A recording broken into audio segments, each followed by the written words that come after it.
थाना रावतपुर में सैयद नगर मोहल्ले से 12 वफात का एक परंपरागत जुलूस निकलना था। मोहल्ले के कुछ लोगों द्वारा परंपरागत स्थान से अलग स्थान पर हट करके एक टेंट लगा दिया तथा उस पर आई लव मोहम्मद का एक बैनर लगा दिया गया, जिसका एक पक्ष के द्वारा विरोध किया गया था। उपरोक्त सूचना पर रावतपुर थाने की पुलिस जब पहुंची तो टेंट लगाने वालों के द्वारा भी पुलिस के सामने विरोध किया गया।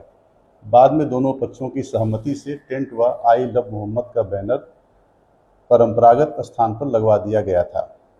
उल्लेखनीय है कि आई लव मोहम्मद के लिखने या बैनर लगाने पर कोई एफआईआर नहीं की गई है, बल्कि परंपरागत स्थान से अलग हटकर नए स्थान पर बैनर लगाने तथा जुलूस निकालने के दौरान इस पक्ष के द्वारा दूसरे पक्ष का बैनर फाड़ने पर हुई है।